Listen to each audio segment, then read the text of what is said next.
आज बात करेंगे सविनय अवज्ञा आंदोलन की, यानी कि सिविल डिसओबीडियंस मूवमेंट। सविनय अवज्ञा आंदोलन कोई अकस्मात उपजा हुआ आंदोलन नहीं था, बल्कि इसकी उत्पत्ति के बीच इससे पूर्ववर्ती ऐतिहासिक घटनाओं में खोजे जा सकते हैं। दरअसल असहयोग आंदोलन स्थगित करने के बाद से ही साम्राज्यवादी सत्ता के विरुद्ध अभिव्यक्ति कई रूपों में सामने आने लगी।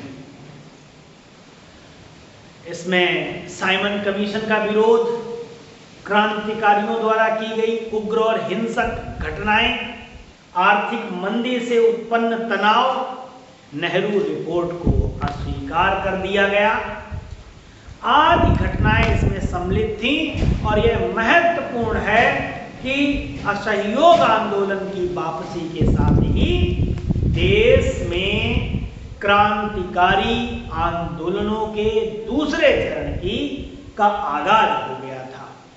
इसमें गांधी जी की 11 सूत्रीय मांगें जो थीं, वो आंदोलन का आरंभ, हम क्या क्या पढ़ने वाले हैं आगे वो पढ़ेंगे। गांधी जी की 11 सूत्रीय मांगें, आंदोलन का आरंभ, दांडी मार्च और नमक जो है वो केंद्रीय मुद्दे के रूप में रहा है, आंदोलन के कार्यक्रम रहे हैं। आंदोलन का प्रसार कैसे हुआ, गांधी इरविन समझौता, प्रथम गोलमेज सम्मेलन में कांग्रेस ने भाग नहीं लिया, द्वितीय गोलमेज सम्मेलन और तृतीय गोलमेज सम्मेलन, और आंदोलन का पतन कैसे हुआ जो सविनय अवज्ञा आंदोलन है, और आंदोलन की समीक्षा करेंगे। इन मुद्दों पर आज हम बात करते हैं और इन विषयों के बारे में जानते हैं। इन घटनाओं के साथ साथ में जो उग्रवादी हैं, उदारवादी हैं, उनसे विश्वास जो है कहीं ना कहीं क्रांतिकारियों का हट गया था। वो बम और शस्त्रों पर विश्वास करने लगे। वहीं पर जिसके अंतर्गत काकोरी ट्रेन एक्शन, चटगांव शास्त्रागार की लूट, मेरठ षड्यंत्र केस, लाहौर षड्यंत्र केस जैसी विभिन्न हिंसक क्रांतिकारी घटनाएं घटित हुई, जिसने न सिर्फ सरकार विरोधी असंतोष को उग्र किया, बल्कि हिंसा एवं भय के वातावरण को भी जन्म दे दिया। फिर आगे साइमन कमीशन को भारतीय संवैधानिक स्थिति के पुनरीक्षण के लिए नियुक्त किया गया, जिसमें एक भी भारतीय सदस्य नहीं था, और इसी कारण भारतीय जनमानस में या जनमानस को राष्ट्रीय अपमान का एहसास हुआ और उसमें ब्रिटिश के प्रति घृणा और असंतोष की जो भावना है उभरने लगी थी। यहीं से अगले चरण में 1928 में प्रस्तुत नेहरू रिपोर्ट के माध्यम से राष्ट्रवादी नेताओं ने भारत का संविधान निर्मित करने के संदर्भ में सिफारिशें प्रस्तुत की, जिसे ब्रिटिश सरकार द्वारा अस्वीकार कर दिया गया था। ये भी एक कारण रहता है। और 1929 के लाहौर अधिवेशन में पूर्ण स्वाधीनता का प्रस्ताव किया गया, जिसमें ब्रिटिश शासन को स्वीकार करना ईश्वर और मनुष्य दोनों के प्रति पाप करने के समान बताया गया। ये 1929 का ऐतिहासिक लाहौर अधिवेशन हुआ, जिसमें हमने पूर्ण स्वाधीनता की, पूर्ण स्वतंत्रता के प्रस्ताव को रखा और आह्वान किया कांग्रेस ने कि हम आगे के आंदोलन चलाएंगे। और आगे का आंदोलन जो है सविनय अवज्ञा आंदोलन, उसको मंजूरी दे दी गई कांग्रेस के द्वारा। लाहौर अधिवेशन इतना खास था कि वही 26 जनवरी 1930 को पूर्ण स्वतंत्रता दिवस मनाने की भी घोषणा की गई तथा गांधी जी को सविनय अवज्ञा आंदोलन प्रारंभ करने हेतु अधिकृत किया गया था। अंत में सविनय अवज्ञा आंदोलन प्रारंभ होने का तत्कालीन कारण संघ ये रहा कि गांधी जी द्वारा वायसराय लॉर्ड इरविन के समक्ष प्रस्तुत की गई 11 सूत्रीय मांगें, और जो 11 सूत्रीय मांगें हैं जब प्रस्तुत की गई यंग इंडिया के माध्यम से, तो कहीं ना कहीं वायसराय इरविन ने उस पर ध्यान नहीं दिया, यानी कि अस्वीकार कर दिया। और साइमन कमीशन की बात कर रहे थे, तो साइमन कमीशन जो है इसका गठन होता है साइमन कमीशन। इसका गठन की बात करें, ये होता है गठन, और इसके साथ साथ में गठन होगा इसका 8 नवंबर 1927 को, डेट याद रखिएगा, 8 नवंबर 1927 को इसका गठन होता है 1927 को, और इसका विरोध होता है बंबई में 3 फरवरी 1928 को। जैसे ही भारत में आता है इसका विरोध होता है 3 फरवरी 1928 को होता है विरोध, और इसके बाद विरोध के बाद रिपोर्ट आती है 27 मई 1930 को रिपोर्ट आएगी। रिपोर्ट जो आ रही है 27 मई 1930 को रिपोर्ट आती है, और रिपोर्ट के साथ साथ में लाला लाजपत राय एक महान नेता, उन पर लाठीचार्ज होती है, पंजाब केसरी के नाम से जाने जाते हैं, और लाला लाजपत राय एक महान नेता को हम खो देते हैं। लाला लाजपत राय जी की लाठीचार्ज से मृत्यु हो जाती है कुछ महीनों बाद। यहीं पर क्या होता है, अब गांधी जी ने एक नेता खोया है, भारत ने नेता खो दिया है, तो ब्रिटिश सरकार के प्रति आक्रोश है जनता में। सविनय अवज्ञा आंदोलन 1930 में शुरू होता है, और गांधी जी की 11 सूत्री मांगों के प्रति वायसराय की अस्वीकृति होती है। नेहरू रिपोर्ट पर ब्रिटिश सरकार की अस्वीकृति होती है। 1929 का लाहौर अधिवेशन, लक्ष्य है पूर्ण स्वराज्य और तत्कालीन वैश्विक महामंदी भी, ये कारण होते हैं सविनय अवज्ञा आंदोलन शुरू करने के। यहीं से जो महात्मा गांधी जी ने 11 पॉइंट्स, कह सकते हैं 11 point demand of Gandhi ji की जो है वो शुरू होती हैं, और गांधी जी ने 11 सूत्रीय मांगे, जो कि जब पूर्व निर्धारित तिथि यानी कि 26 जनवरी 1930 ये पूर्व निर्धारित तिथि है को पहली बार स्वतंत्रता दिवस मनाया गया, तो उसे संयुक्त प्रांत दिल्ली, पंजाब व बंबई के अतिरिक्त शेष भारत में कोई समर्थन नहीं प्राप्त हुआ। जब नहीं मिला तो इससे इतर बिहार आदि कुछ क्षेत्रों में पुलिस व कांग्रेस कार्यकर्ताओं के मध्य छिटपुट हिंसक झड़पें देखी गईं। ऐसी स्थिति में गांधी जी ने स्वतंत्रता का व्यापक अर्थ स्पष्ट करने, जनमानस को ब्रिटिश शासन के विरुद्ध लामबंद करने तथा ब्रिटिश सरकार द्वारा जनता पर किए जा रहे अत्याचारों को समाप्त करने हेतु 11 सूत्री मांगों को प्रस्तुत की, और इन 11 सूत्री मांगों को गांधी जी ने अपने समाचार पत्र यंग इंडिया के माध्यम से वायसराय लॉर्ड इरविन के समक्ष प्रस्तुत किया। यहाँ पर एक सुमित सरकार है, इतिहासकार है। गांधी जी की 11 सूत्री जो मांगे हैं उनको 3 वर्गों में विभक्त किया, 3 वर्गों में विभक्त किया सुमित सरकार जी ने, 3 वर्ग। अब ये जो 3 वर्ग हैं वो कहाँ कैसी डिमांड है, ये 3 वर्गों में डिमांड को विभक्त किया, श्रेणीबद्ध किया है, और इसके द्वारा गांधी जी द्वारा पेश की गई 11 मांगों में से 6 मांगे जो हैं आम हित के मुद्दों से संबंधित हैं। आम हित भी है, वहाँ पर आम लोगों की बातें सुनी गई, आम हित जो है 6 मांगे हैं। इसके साथ साथ ये मुद्दों से संबंधित तो हैं ही, इस 6 मांगे आम हित के मुद्दों पर है। इसके साथ साथ में 3 मांगे विशिष्ट पूंजी वर्ग से संबंधित है। विशिष्ट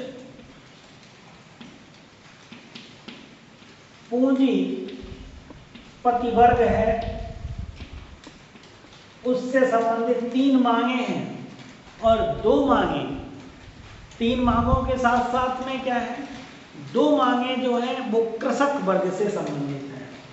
2 मांगे जो है वो कृषक वर्ग से संबंधित है। इसका गांधी जी ने सभी वर्गों को ध्यान में रखते हुए अपनी मांगे रखी।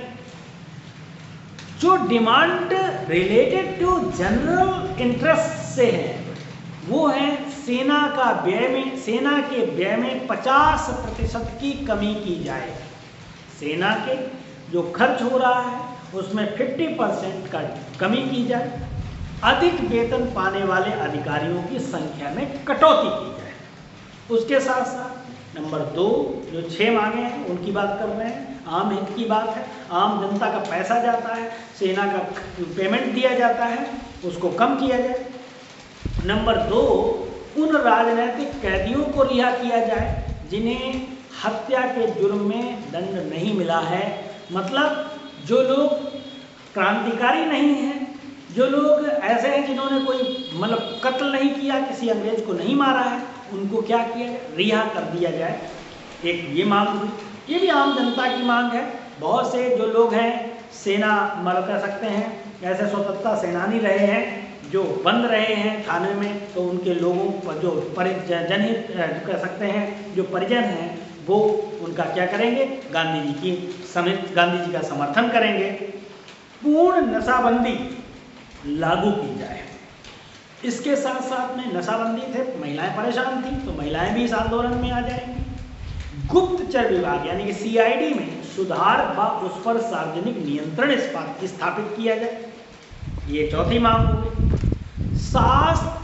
शस्त्र कानून में परिवर्तन किया जाए और सभी भारतीयों को आत्मरक्षा हेतु हथियार रखने का लाइसेंस दिया जाए और डाक आरक्षण बिल लाया जाए। ये मांगे तो आम हित की हो। अब बात आती व्यापारी वर्ग के लिए ऐसा क्या कर दिया गांधी ने, 3 मांगे। पहली बात कही कि रुपए का जो विनिमय दर है, मतलब वहाँ आधा रुपए का विनिमय है, उसमें घटाकर 1 सीलिंग बराबर 4 पेंस कर दिया जाए। 1 सीलिंग बराबर 4 पेंस कर दिया जाए। 4 पेंस के बराबर कर दिया जाए, मतलब रुपए जो है और सीलिंग में ज़्यादा अंतर ना रहे, ये करा जाए। उसके साथ विदेशी कपड़ों पर विशेष आयात कर आरोपित किया जाए। तटकर विधेयक लाया जाए। जो भी सीमा क्षेत्र है उसमें क्या है, हमें ऐसे विधेयक की जरूरत पड़ेगी जो आपको ये जो कट में कर जो टैक्स पड़ रहा है वो बंदरगाह के द्वारा सामान आ रहा है उस पर भी टैक्स लाया जाए। ये विधेयक जो तटकर विधेयक लाया जाए। एक जो मेन मुद्दा आता है, कृषकों की बात कर रहे हैं जो समुद्रों के किनारे रह रहे हैं, झीलों के किनारे रह रहे हैं, उन्हें नमक कर जो है वो समाप्त किया जाए। भूराजस्व में लगभग 50% की कटौती की जाए। इस तरीके की गांधी जी ने 11 डिमांड रखी ब्रिटिशर्स के सामने और इन्हीं डिमांड को जो अंग्रेज हैं उनको स्वीकार कर देते हैं और यहीं से क्या हो जाता है, सविनय अवज्ञा आंदोलन शुरू हो जाता है। अल्टीमेटम दिया जाता है और इन 11 सूत्री मांगों को जब पूरा नहीं कर पाते, अंग्रेज जब मांग नहीं मानते हैं तो यहीं से गांधी जी सविनय अवज्ञा आंदोलन शुरू कर देते हैं। जनवरी 1930 को यंग इंडिया में वायसराय लॉर्ड इरविन के सामने ये मांगे रखी जाती हैं। सामान्य हित से संबंधित 6 मांगे हैं, कृषक वर्ग से संबंधित 2 मांगे हैं और विशिष्ट पूंजी वर्ग से संबंधित 3 मांगे रखी गई हैं। सरकार का रवैया जो रहा है वो नकारात्मक रहा है और परिणाम इसका होता है सविनय अवज्ञा आंदोलन का निर्णय लिया जाता है। गांधी जी अपने चुने हुए 78 प्रतिनिधियों के साथ, अनुयायियों के साथ निकल पड़ते हैं। 12 मार्च 1930 को एक पदयात्रा शुरू करते हैं गांधी जी। और गांधी जी कहाँ से, दांडी, साबरमती से लेकर दांडी तक की यात्रा करेंगे अपने 78 अनुयायियों के साथ। कब करेंगे, 12 मार्च 1930। क्यों, अब गांधी जी को ये अनुमति कांग्रेस के द्वारा मिल चुकी है कि आप सविनय अवज्ञा एक आंदोलन ऐसा खड़ा करिए जिससे लोग जो हैं वो कांग्रेस के कह सकते हैं वो ब्रिटिशर्स के खिलाफ खड़े हो सकें। साबरमती आश्रम जो कि अहमदाबाद में पड़ता है से दांडी नवसारी गुजरात लगभग 240 मील यानी कि 390 किलोमीटर पैदल यात्रा करते हैं और 12 मार्च को यात्रा शुरू की जाती है। 6 अप्रैल 1930 को नमक कानून का उल्लंघन किया जाता है। 6 अप्रैल 1930 को गांधी जी क्या करेंगे, मुट्ठी भर नमक उठाएंगे और उसको नमक कानून का उल्लंघन करते हैं। जब ये एक कह सकते हैं कतार जैसी चल रही थी, गांधी जी के पीछे अनुयायी चल रहे थे, मतलब कह सकते हैं ये दांडी मार्च हो रहा था, उसी को उसकी तुलना नेपोलियन के पेरिस मार्च से की गई, मुसोलिनी के रोम मार्च से की गई और ये सुभाष चंद्र बोस ने किया। सुभाष चंद्र बोस ने इस तुलना की। इसी साल 12 मार्च 1930 को ये गांधी जी ने अपने 78 चुने हुए अनुयायियों के साथ साबरमती आश्रम से ऐतिहासिक दांडी मार्च की शुरुआत की और 5 अप्रैल 1930 को गांधी जी पहुंचते हैं दांडी में। लगभग 240 मील की दूरी तय करते हैं यानी कि 390 किलोमीटर की दूरी पद यात्रा करते हैं, दांडी पहुंचते हैं। 6 अप्रैल को गांधी जी 6 अप्रैल 1930 को दांडी के नवसारी जिले गुजरात में गांधी जी ने एक मतलब कह सकते हैं गांधी ने नमक बनाकर कानून तोड़ा, कानून का उल्लंघन किया और यह इस बात का प्रतीक था कि भारतीय अंग्रेजों द्वारा बनाए गए कानूनों के अधीन नहीं रहना चाहते हैं। और इस तरीके से गांधी जी की ये 24 दिन की यात्रा संपन्न होती। गांधी जी ने इसी के साथ साथ में जो सुभाष चंद्र बोस हैं तो उन्होंने दांडी मार्च के संबंध में कहा कि महात्मा गांधी के दांडी मार्च की तुलना नेपोलियन के एल्वा से पेरिस मार्च एवं राजनीतिक सत्ता प्राप्त करने के लिए मुसोलिनी के रोम मार्च से उन्होंने तुलना की। इतना बड़ा आंदोलन था सविनय अवज्ञा आंदोलन कि कहीं ना कहीं ये जो है महात्मा गांधी जी का नेपोलियन से तुलना हो रही है, मुसोलिनी से तुलना हो रही है। आप अगर कतार देखते तो सफ़ेद वस्त्रों से पहने हुए, खादी पहने हुए लोग गांधी जी के पीछे जा रहे हैं। गांधी जी की दांडी यात्रा के दौरान मार्ग में हजारों किसानों ने उनके संदेश को सुना तथा कांग्रेस की सदस्यता को ग्रहण किया। कांग्रेस पार्टी बड़ी पार्टी बनी जा रही है। कई ग्रामीणों ने सरकारी नौकरियों से त्यागपत्र दे दिया। इसके अतिरिक्त दांडी मार्च का आम जनमानस पर जो प्रभाव पड़ा उसे समाचार पत्रों ने बड़ी प्रमुखता से प्रकाशित किया। नमक जो है वो केंद्रीय मुद्दे के रूप में रहा। अब यहाँ महत्वपूर्ण प्रश्न उठता है कि गांधी जी ने सविनय अवज्ञा आंदोलन प्रारंभ करने हेतु नमक को ही केंद्रीय मुद्दे के रूप में क्यों चुना। दरअसल गांधी जी के अनुसार नमक पर कर आरोपण सरकार द्वारा किया जा रहा अत्यंत अविवेकपूर्ण एवं अमानवीय कार्य था, जिससे ग्रामीण नाखुश थे और जब नाखुश थे यहाँ पर कोई भी वर्ग से संबंधित नहीं